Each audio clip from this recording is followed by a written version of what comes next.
Saya ingin ucapkan selamat hari raya. Mungkin bukan kamu yang menyambutnya, mungkin ada ahli keluarga kamu yang menyambutnya. Jadi selamat hari raya dan selamat datang kembali ke gereja, ke Cathedral All Saints minggu ini. Saya percaya Tuhan ada rencananya dalam kehidupan setiap orang. Setiap orang datang ke gereja dengan wajah yang penuh dengan senyuman, sudah pasti. Tetapi tidak ada seorang pun yang tahu apa yang sedang kamu gemuli dalam diri kamu sendiri. Di luar nampak senyuman, di luar nampak keceriaan, tetapi adakah itu juga menggambarkan isi hati Anda? Jadi apapun keadaannya, kita bersyukur karena kita datang dalam hadirat Tuhan. Dan saya percaya dalam hadirat Tuhan kita akan dikuatkan, dalam hadirat Tuhan kita akan dipulihkan. Nah, pada hari ini kita bercakap tentang dua orang murid yang dipulihkan.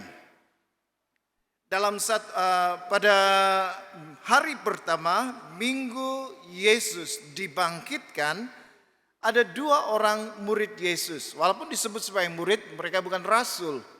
11 rasul berada di Yerusalem. Dua murid ini atau pengikut ini, mereka dari Yerusalem menuju ke Emmaus. Lebih kurang 7 mil atau 11 lebih kilometer perjalanan. Dan sementara mereka dalam perjalanan itu, ada seseorang yang mendekati mereka dan turut serta dalam perjalanan. Tetapi menghairankan, mereka tidak kenal siapa orang itu. Padahal Yesus yang sudah bangkit berjalan bersama-sama dengan mereka, tetapi mereka tidak kenal siapa Yesus. Kemudian kita akan melihat di sini kenapa mereka tidak kenal Tuhan Yesus. Padahal mereka selalu nampak Tuhan Yesus. Dan kematian Tuhan Yesus itu hanya berlaku 2-3 hari sebelumnya. Takkan dalam masa 3 hari itu mereka tidak mengenal siapa Yesus. Tetapi kita melihat ada 3 perkara yang akan kita pelajari melalui 2 murid yang dalam perjalanan mereka menuju ke Emmaus. Saudara-saudara yang kasih dalam Tuhan Yesus, dua murid ini, mereka mengalami satu kejadian yang dahsyat, yaitu Yesus yang mereka sanjung sebagai guru, sebagai pemimpin, itu dijatuhi hukuman mati. Mereka sangat bersedih. Dalam ayat 15, 17, 19 hingga 20 saya bacakan. Ketika mereka sedang bercakap-cakap dan bertukar pikiran, datanglah Yesus sendiri mendekati mereka, lalu berjalan bersama-sama dengan mereka. Yesus berkata kepada mereka, "Apakah yang kamu percakapkan sementara kamu berjalan?" Maka berhentilah mereka dengan muka muram. Mereka berhenti berpaling kepada Yesus karena Yesus tanya mereka dengan muka muram. Artinya mereka ini sedang bersedih. Bukan kesedihan yang biasa-biasa, tetapi kesedihan yang mendalam. Sehingga dalam perjalanan itu, firman Tuhan mengatakan mereka itu sedang bercakap-cakap dan bertukar pikiran. Mereka bercakap-cakap tentang peristiwa yang terjadi beberapa hari. Peristiwa tentang Yesus yang ditangkap, kemudian dijatuhi hukuman mati, lalu disalibkan. Ini yang mereka berkata-katakan semasa dalam perjalanan mereka. Mereka sangat sedih hati mereka. Ayat 19 katanya kepada mereka, "Apakah itu?" Jawab mereka, "Apa yang terjadi dengan Yesus orang Nazaret? Dia adalah seorang nabi dan seorang nabi yang berkuasa dalam pekerjaan dan perkataan di hadapan Allah dan di hadapan seluruh bangsa kami. Tetapi imam-imam kepala dan pemimpin-pemimpin kami telah menyerahkan dia untuk dihukum mati dan mereka telah menyalibkannya. Jadi saudara-saudari, inilah yang menjadi isi kepada percakapan mereka. Dalam perjalanan mereka bercakap tentang apa yang terjadi kepada Yesus. Dan ketika Yesus tanya, mereka berhenti lalu berpaling kepada Yesus dengan muka muram. Itu menunjukkan bahwa mereka ini benar-benar berada dalam keadaan sedih. Saudara-saudara yang kasih dalam Tuhan Yesus, apakah perkara-perkara yang membuatkan kita rasa sedih? Mungkin kita sama seperti dua orang pengikut Tuhan Yesus. Mereka sedih karena pemimpin mereka dijatuhi hukuman mati. Kehilangan orang kesayangan. Mungkin kita pun seperti itu. Kita bersedih kalau ada anggota keluarga kita yang meninggal dunia. Kita rasa sedih. Dan kesedihan itu kesedihan yang mendalam. Kesedihan yang cukup perit. Karena kita selama hidup orangnya itu kita selalu bercerita dengan dia, berkongsi dengan dia. Tapi kalau orang itu sudah dipanggil Tuhan, keadaannya sudah berubah. Kita tidak boleh bercakap-cakap, kita tidak boleh berjumpa atau bertemu dengan orang itu lagi. Keadaannya sudah berbeza. Kematian itu salah satu daripada antara kesedihan yang boleh membuat orang sedih sampai kesedihan itu melampau atau kesedihan itu sangat mendalam. Jadi saudara-saudara yang kasih dalam Tuhan Yesus, apalagi perkara yang membuatkan kita rasa sedih? Penyakit. Ada seorang beliau, dia memberitahu saya pada waktu dia berjumpa dengan dokter. Dokter marah dengan dia. Sebab selama sakit beliau ini tidak pergi ke hospital, tapi dia beli obat di farmasi. Jadi apabila sudah keadaan tenat, beliau ini berjumpa dengan dokter ini dan dokter ini begitu dia marah, dia beritahu kepada beliau itu, dia kata, beliau tidak lama lagi kau mati.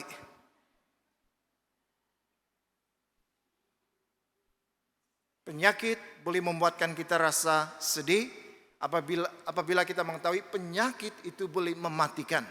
Apalagi yang membuat kita rasa sedih? Penceraian. Itu juga boleh membuat perasaan sedih antara suami ataupun istri yang bercerai, ataupun dengan anak-anak yang terpisah, mau pilih mama atau mau pilih ibu. Mana satu?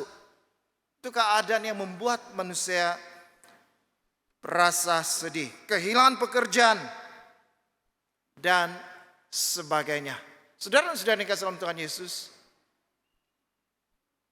walaupun orang itu sudah lama meninggal dunia, bertahun-tahun lamanya, tetapi seolah-olah baru meninggal semalam.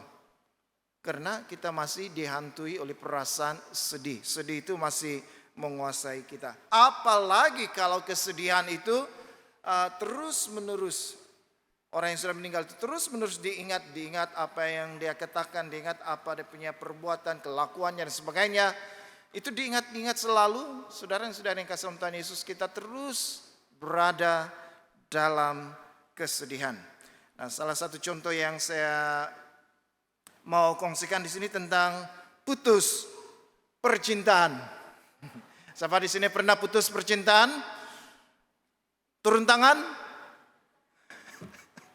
Semua orang kan pernah. Sakit atau tidak? Sakit Macam yang disiat-siat itu hati. Kamu tahulah itu perasaan sakitnya. Yang senyum-senyum itu tahu itu. Pengalaman hidup. Saudara-saudara yang kasih dalam Tuhan Yesus, dalam keadaan seperti itu kadang-kadang kita ini terlalu memikirkan. Seperti murid yang sedih, mereka berbincang hal yang membuatkan mereka sedih.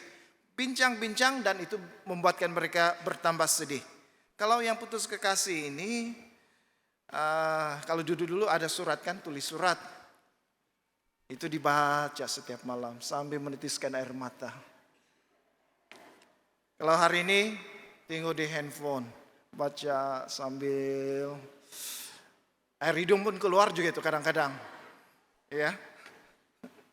Atau ada orang yang peluk itu teddy bear. Malam-malam ini hadiah Valentine. Yang paling kuat ketawa itu mungkin. Saya tidak tahu lah, saya tidak mau menghakimi. Mungkin saya bilang. Atau mungkin dengar lagu yang dulunya menjadi kegemaran antara lelaki dan perempuan.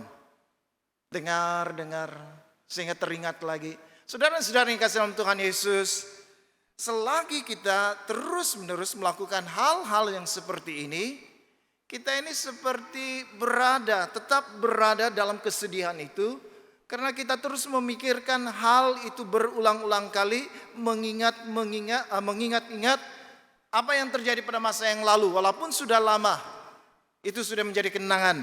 Tetapi kita masih lagi berada dalam kesedihan itu. Kita tidak mau bangkit daripada kesedihan itu.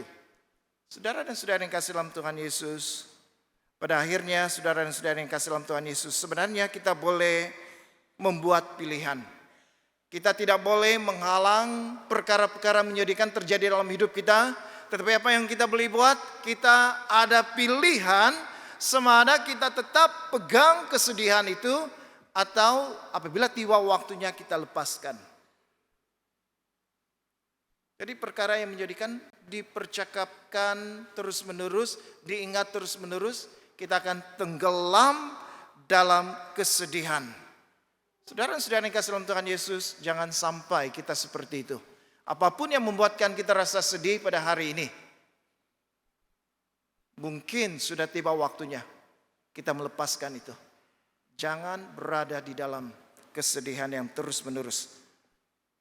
Tapi bangkit, keluar daripada kesedihan kita. Karena kesedihan yang sedemikian itu menghalang mata murid daripada mengenal Tuhan Yesus yang bangkit. Dalam ayat ke-16.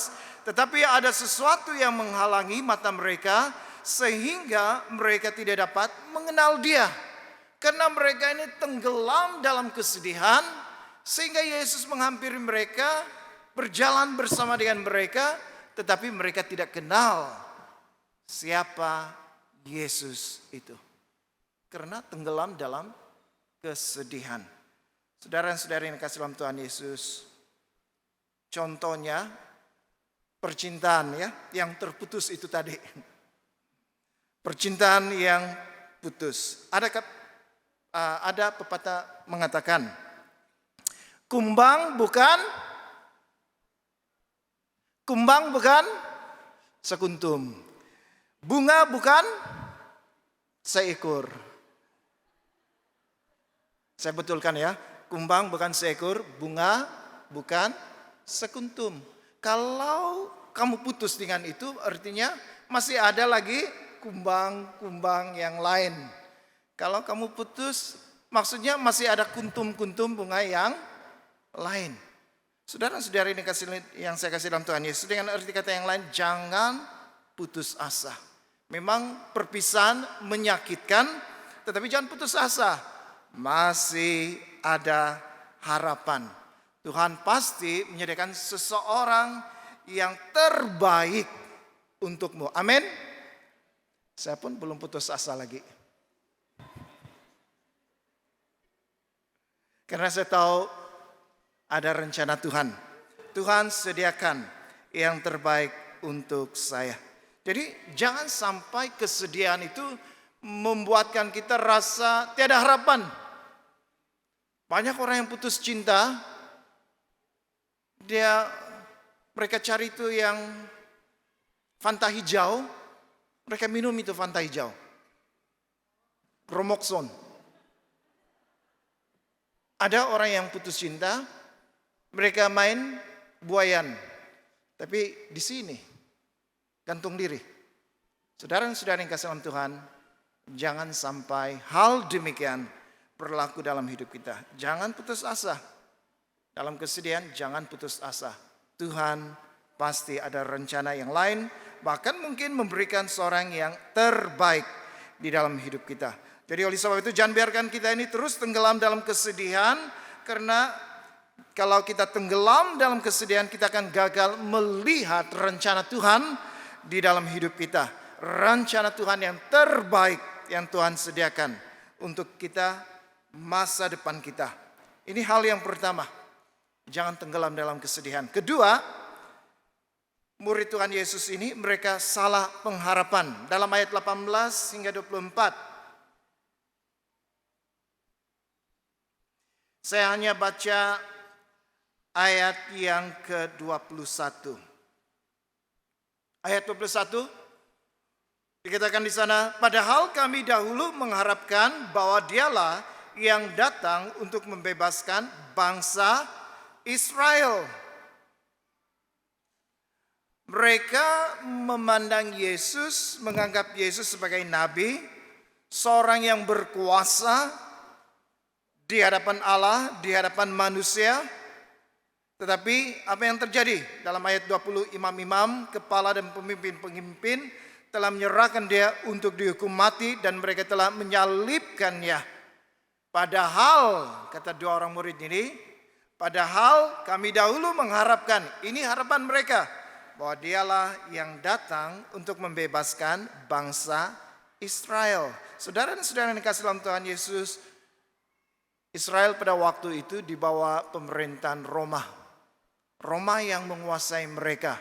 Jadi ada nubuatan dari perjanjian lama tentang seorang Mesias. Mesias itu akan datang untuk membebaskan. Mesias itu akan datang untuk menyelamatkan bangsanya. Jadi mereka pikir Yesus ini datang untuk menyelamatkan mereka secara politik. Dengan arti kata yang lain, ketika Yesus mau masuk ke Yerusalem, ramai orang menghamparkan jubah mereka, menghamparkan ranting-ranting palma, karena mereka mengharapkan kemasukan Yesus ke Yerusalem. Yesus akan menggulingkan kerajaan Roma dan dia menjadi raja. Tetapi orang yang mengatakan Hosana, terpujilah anak Daud, itu beberapa hari kemudian antara orang-orang itu ada yang mengatakan salibkan dia, salibkan mereka, dia. Saudara-saudara yang kasih dalam Tuhan Yesus, kedua orang murid ini apabila mereka melihat Yesus, mereka salah menanggapi siapa Yesus itu. Karena Yesus datang ke Yerusalem, menyerahkan nyawanya, mati. Bukan untuk masuk ke Yerusalem, kemudian menggulingkan pemerintahan Roma dan menjadi raja. Jadi saudara dan saudari, mereka salah pengharapan. Tanpa sadar, saudara dan saudari yang kasih dalam Tuhan Yesus, kita juga mungkin keliru tentang Tuhan yang kita sembah. Kita mempunyai pemahaman, pemikiran yang salah terhadap Tuhan kita. Seperti contohnya, kita hanya menganggap Yesus itu sebagai pengawal keselamatan. Karena dalam doa kita selalu berdoa, Tuhan lindungi keluarga saya. Tuhan lindungi perjalanan saya. Tuhan lindungi harta benda saya. Dan banyak lagi yang kita minta Tuhan untuk menjaga, melindungi. Betul atau salah doa yang sedemikian? Betul. Betul. Tidak ada masalahnya. Yang menjadi masalah, orang ini minta Tuhan lindungi hartanya, lindungi nyawanya, lindungi keluarganya. Tapi masalahnya, adakah orang ini mempunyai hubungan pribadi dengan Yesus? Adakah orang ini mempunyai hubungan yang akrab dengan Tuhan Yesus? Kalau hanya setegak minta Tuhan melindungi, saudara dan saudara yang dikasih dalam Tuhan Yesus, bukankah itu kita menganggap Yesus itu seperti security, penjaga sahaja? Tidak lebih daripada itu. Padahal Yesus bukan security ya. Betul dia menjaga, betul dia melindungi, tapi Yesus lebih daripada itu. Tetapi tanpa sadar kita juga salah tanggapan kita terhadap Tuhan Yesus seperti dua orang murid ini. Dan mungkin juga kita pernah melakukan ini. Apabila kita berdoa, kita ada senarai permohonan yang begitu panjang sekali. Dalam doa kita minta Tuhan itu ini dan sebagainya. Salah atau tidak? Tidak salah. Memang kita mau serahkan semua pergumulan hidup kita kepada Tuhan. Kita minta itu ini dalam permohonan doa kita kepada Tuhan. Tidak salah. Tidak ada salahnya. Yang menjadi salahnya apabila kita minta, tetapi kita tidak ada hubungan pribadi dengan Tuhan. Ada 10 orang kusta meminta belas kasihan Tuhan Yesus. Yesus katakan pergi bertemu dengan para imam. Dalam perjalanan 10 orang kusta itu sembuh. Semuanya sembuh. Tetapi berapa orang yang datang kepada Tuhan Yesus? Berapa orang? 3 orang? 5 orang? Tiada suara. Berapa orang? 10? Satu ya. 10 boleh saya dengar tadi. 1 orang saja yang datang kepada Tuhan. 10 ketika mereka sembuh, mereka gembira. Dalam kegembiraan 9 orang itu, mungkin mereka terus bertemu dengan keluarga mereka. Karena orang yang kena penyakit kusta, mereka tidak boleh bergaul dengan keluarga mereka, bergaul dengan masyarakat. Mereka itu dipinggirkan, diasingkan, karena penyakit itu boleh menular. Tapi setelah mereka sembuh, kemungkinan terlalu gembira, mereka bertemu dengan keluarga mereka masing-masing. Mungkin ya, mungkin.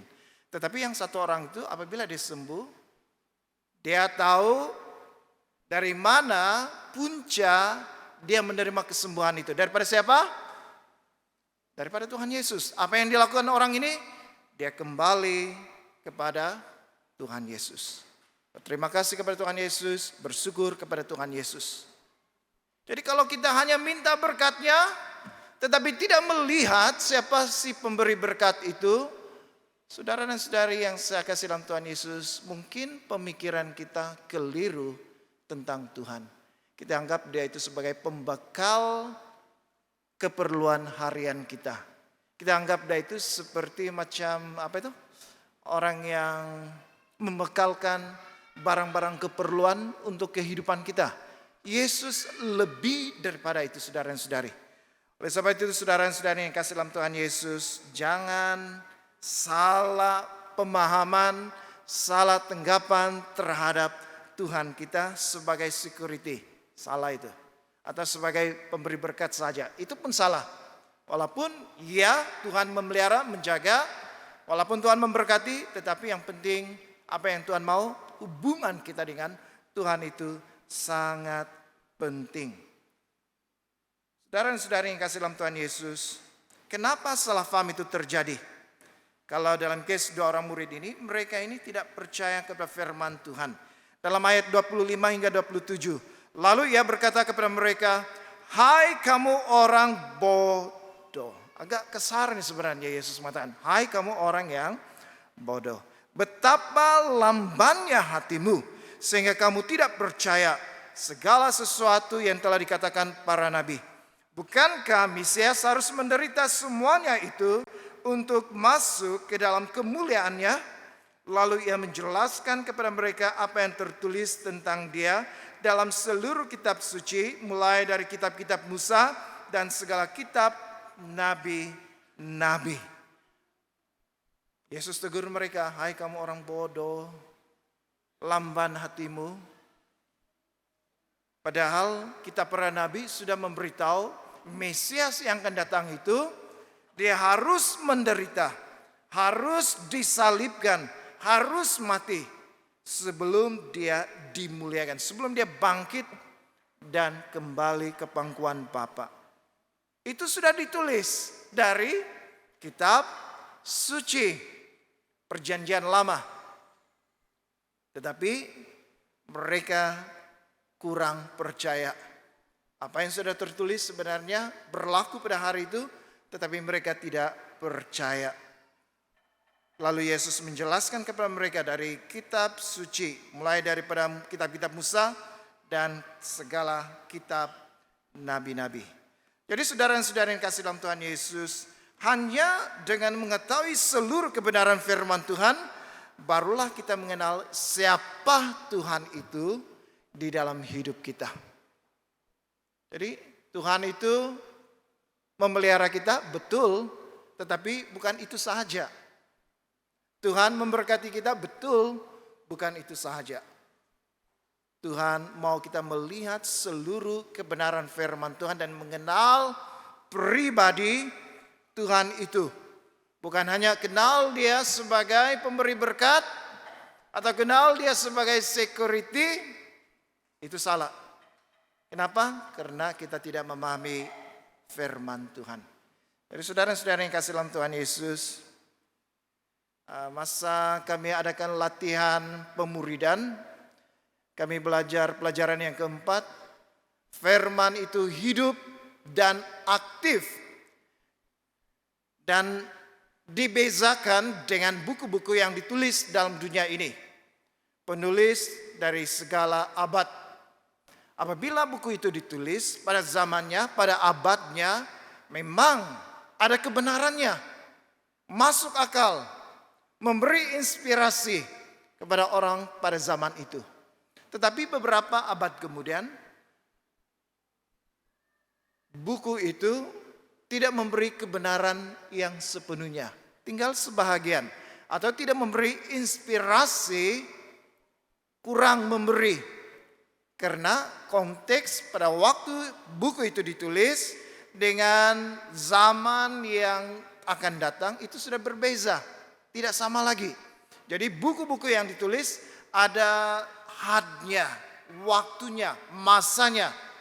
Ada buku-buku yang ditulis yang begitu baik sekali, tetapi mungkin pada zaman ini tidak memberi inspirasi, kurang, atau kebenarannya hanya separuh sahaja. Berbanding dengan Alkitab, Alkitab itu hidup. Karena dari segala zaman, dari segala abad, kebenaran firman Tuhan itu tetap berkuasa. Tidak pernah berubah, firman Tuhan itu tetap hidup. Dari abad pertama sampai pada abad ke-21 ini. Kebenaran firman Tuhan itu tetap relevan. Kebenaran firman Tuhan itu tetap hidup dalam kehidupan kita. Jadi saudara-saudara yang kasih dalam Tuhan Yesus, pelajarilah firman Tuhan. Supaya apabila kita mempelajari firman Tuhan, kita akan mengenal Tuhan kita itu lebih dekat lagi. Hal yang ketiga yang kita boleh pelajari daripada murid Tuhan Yesus, semangat mereka dipulihkan. Ingat waktu mereka sedih, wajah mereka muram, mereka kehilangan pemimpin mereka yang dianggap akan membebaskan mereka secara politik, tetapi akhirnya mati di atas kayu salib. Mereka sedih, tetapi semangat mereka kemudiannya dipulihkan. Pada waktu mereka mendengar firman Tuhan, kitab suci dalam ayat ke-32. Kata mereka seorang kepada yang lain, bukankah hati kita berkobar-kobar ketika ia berbicara dengan kita di tengah jalan dan ketika ia menerangkan kitab suci kepada kita? Mereka belum kenal siapa orang yang berjalan bersama dengan mereka, tetapi orang itu memberitahu tentang Mesias dari perjanjian lama. Memberitahu apa yang terjadi kepada Mesias. Ketika mereka mendengar kitab suci itu, mereka merasakan dalam hati mereka seperti mereka berkobar-kobar, semangat mereka membara pada waktu mereka mendengar kitab suci, mendengar firman Tuhan. Pada waktu awal pelayanan saya diutus di satu tempat dan di tempat itu agak sunyi. Dan saya melayani selain dari gereja, semua yang di bawah pelayanan saya itu ada 4 buah gereja. Dan jarak antara satu dengan yang lain itu sangat jauh. Dulu belum ada aspal, masih gravel. Kereta sedikit-sedikit saja yang lalu. Kalau baik hati ada orang yang tumpangkan, kalau tidak jalan kaki. Dan ada satu waktu dalam pikiran saya ketika saya berjalan di tengah hari panas, kemudian saya berjalan, ada pikiran dalam telinga saya. Mengatakan seperti ini, kenapa mau bersusah payah untuk orang lain? Kau resignlah, balik di kampung. Itu yang ada dalam pikiran saya. Dan saya bergumul, karena saya pikir saya sunyi di tempat ini, lakukan pelayanan seorang-seorang. Memang saya rasa putus asa. Dan hampir mengambil keputusan untuk melarikan diri dalam pelayanan. Tetapi ada satu firman Tuhan ini yang selalu datang dalam pikiran saya pada waktu itu. Ketika saya dalam keadaan bersedih, ketika saya tertekan, firman Tuhan ini muncul. Firman Tuhan ini mengatakan, karena itu saudara-saudaraku yang kekasih, berdirilah teguh, jangan goyah, dan giatlah selalu dalam pekerjaan Tuhan. Sebab kamu tahu bahwa dalam persekutuanmu dengan Tuhan, jerih payamu tidak sia-sia. Perkataan jerih payamu itu tidak sia-sia. Karena ada pikiran mengatakan kepada saya, buat apa mau susah-susah untuk orang lain? Tapi firman Tuhan ini mengingatkan saya, jerih payamu tidak sia-sia.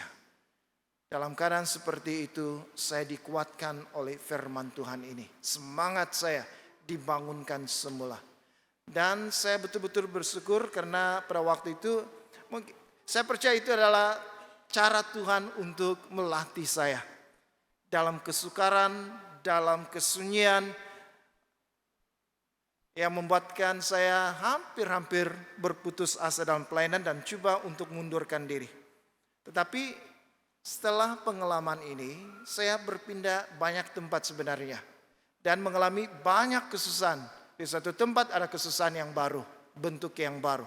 Tetapi pengalaman di tempat ini mengajar saya untuk bertahan dalam penderitaan. Setia dalam pelayanan. Saya pikir kalau waktu itu tidak ada firman Tuhan, yang ada dalam pikiran saya waktu itu, saya sudah melarikan diri daripada pelayanan. Tapi puji Tuhan, firman Tuhan ini pada waktu saya berada pada titik lemah, hampir putus asa, firman Tuhan ini menguatkan hati saya. Jerih payamu tidak sia-sia. Jadi saudara-saudara yang kasih dalam Tuhan Yesus, apa pengalamanmu pada masa sekarang? Saya katakan orang datang ke gereja dengan menampilkan senyuman, wajah yang ceria. Tetapi kalau ada teropong ya, tinggu dalam hati, mungkin banyak luka-luka di dalamnya. Saya tidak tahu apa yang ada dalam hatimu, apa yang kamu rasakan, apa kesedihan yang kamu alami. Tetapi kalau ada firman Tuhan, ada firman Tuhan. Firman Tuhan itu akan menguatkan kita. Jadi penting firman Tuhan dalam hidup kita. Karena firman Tuhan itu boleh membangkitkan semangat kita. Kemudian semangat mereka dipulihkan juga ketika mereka mengenal Yesus yang bangkit. Waktu ia duduk makan dengan mereka, ia mengambil roti, mengucap berkat, lalu memecah-mecahkannya dan memberikannya kepada mereka. Ini biasa ya, Yesus lakukan bersama muridnya, ambil roti, mengucap berkat, dan bagi kepada murid-muridnya. Yang memberi makan 5.000 orang, ini juga yang Yesus lakukan. Memberi berkat, mengucap syukur, kemudian membagi-bagikan roti itu. Dan ketika Yesus melakukan itu dalam ayat 31, ketika itu terbukalah mata mereka dan mereka pun mengenal dia. Tetapi ia lenyap dari tengah-tengah mereka. Baru mereka sadar orang yang berjalan bersama dengan mereka pada waktu itu ialah Yesus. Mereka tidak sadar itu. Tapi semasa perjamuan, semasa makan malam itu, Yesus lakukan yang biasa Yesus lakukan. Mengucap syukur dan memberi makanan itu, membagi-bagikan roti untuk kepada pengikut-pengikutnya. Barulah mereka sadar bahwa selama itu Yesus benar-benar berada di depan mata mereka. Apa yang terjadi seterusnya? Dalam ayat 33. Lalu bangunlah mereka dan terus kembali ke Yerusalem. Di situ mereka mendapati ke-11 murid itu. Mereka sedang berkumpul bersama-sama dengan teman-teman mereka. Lalu kedua orang itu pun menceritakan apa yang terjadi di tengah jalan. Dan bagaimana mereka mengenal dia pada waktu ia memecah-mecahkan roti. Biasanya kalau waktu malam selepas makan malam, orang Yahudi mereka akan bersiap-siap untuk beristirahat. Tetapi apa yang terjadi di sini? 7 mil perjalanan sampai di tempat itu, mereka makan. Masa Yesus melakukan kesyukuran dan memecah-mecahkan roti itu, mereka pada 2 orang murid ini, baru mereka melihat itu Yesus. Yesus yang hidup. Apa yang mereka lakukan? Firman Tuhan katakan, lalu bangunlah mereka dan terus tidur. Tidak, firman Tuhan mengatakan, bangunlah mereka dan terus kembali kemana? Balik ke Yerusalem. Padahal mereka itu dari Yerusalem melakukan perjalanan 7 mil, 11 lebih kilometer, jalan kaki, meletikan, sampai di rumah, mereka makan malam, dan sepatutnya rehat. Tetapi setelah mereka mengenal Yesus yang bangkit, perhatikan semangat mereka dibangkitkan. Mereka bangun, lalu kembali ke Yerusalem. Untuk apa di Yerusalem? Mereka tidak sabar-sabar menceritakan bahwa mereka juga melihat Yesus yang telah bangkit. Jadi saudara-saudari yang saya kasih dalam Tuhan Yesus, adakah kita juga pada waktu sekarang ini kita melihat Yesus yang bangkit dalam hidup kita sehingga semangat kita dipulihkan? Atau kebangkitan Tuhan Yesus ini seperti tradisi dalam gereja setiap tahun? Atau kebangkitan Tuhan Yesus itu memberikan kita semangat yang baru, memberikan kita pengharapan yang baru. Meskipun kita berada dalam kesedihan, berpisah dengan orang yang kita kasihi, tetapi karena Yesus bangkit, artinya orang yang meninggal dunia, yang percaya kepada Yesus, yang kita kasihi, mereka juga akan bangkit. Itu kuasa kebangkitan Tuhan Yesus. Apa yang membuatkan kita kehilangan pengharapan? Apa yang membuatkan kita berputus asa dalam hidup kita?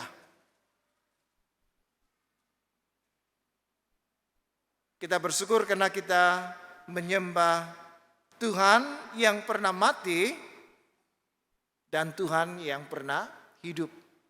Kita tidak menyembah Tuhan yang pernah mati lalu tidak pernah bangkit-bangkit. Tapi kita menyembah Tuhan yang pernah mati karena Dia menanggung semua dosa kita. Dia mati supaya kita hidup, dan Tuhan yang sama bangkit daripada kematian. Dan saya mengatakan kepada saudara dan saudari yang kasih dalam Tuhan Yesus, pada hari ini apapun keadaan kita, dalam kesedihan, dalam keputusasaan, kehilangan pengharapan, kita masih ada pengharapan di dalam Tuhan Yesus. Pengharapan itu ialah Tuhan yang kita sembah, Tuhan itu yang mati, tapi Tuhan itu bangkit. Karena kebangkitannya, maka apapun kesedihan yang kita alami dalam hidup kita, kita mendapat penghiburan yang baru. Tuhan memulihkan pengharapan kita. Semangat kita yang patah sekalipun, Tuhan pulihkan keadaan kita. Jadi hanya satu saja saudara dan saudara yang saya kasih dalam Tuhan Yesus. Selalu datang kepada Tuhan. Selalu datang kepada Tuhan dalam firman-Nya. Dalam firman-Nya apabila kita baca, renungkan, berdoa setiap hari, kita boleh bertemu dengan Tuhan yang hidup itu.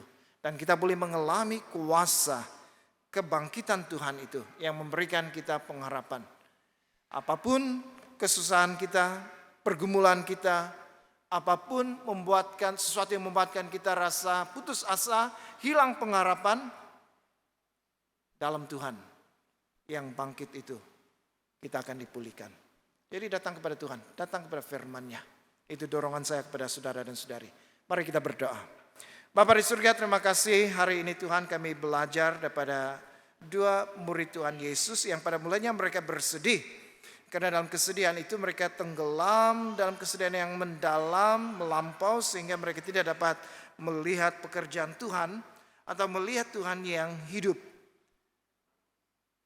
Tolong kami Tuhan supaya dalam kesedihan kami, Jangan sampai kami kehilangan pengharapan. Dalam kesedihan kami, biarlah kami boleh melihat harapan yang Tuhan munculkan karena Tuhan sudah bangkit daripada kematian. Tidak ada satupun yang dapat menahan kuasa Tuhan bekerja, kuasa kebangkitan Tuhan bekerja di dalam kehidupan kami. Tolong kami Tuhan supaya menghargai firman-Mu, Alkitab-Mu, dengan membacanya dan merenungkannya.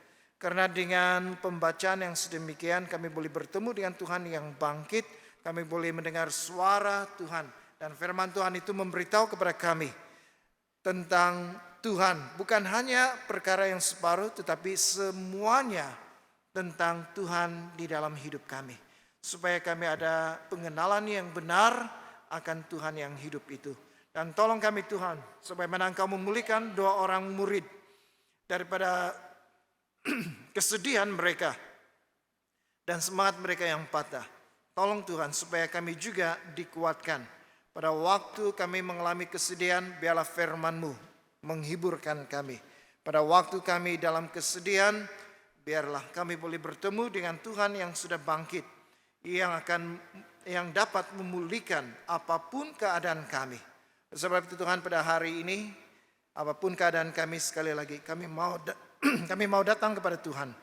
Kami mau menghargai firman Tuhan dan kami mau bertemu dan mengalami Tuhan dalam kehidupan kami sehari-hari. Terpujilah Engkau Bapa, dalam nama Tuhan Yesus kami berdoa. Amin.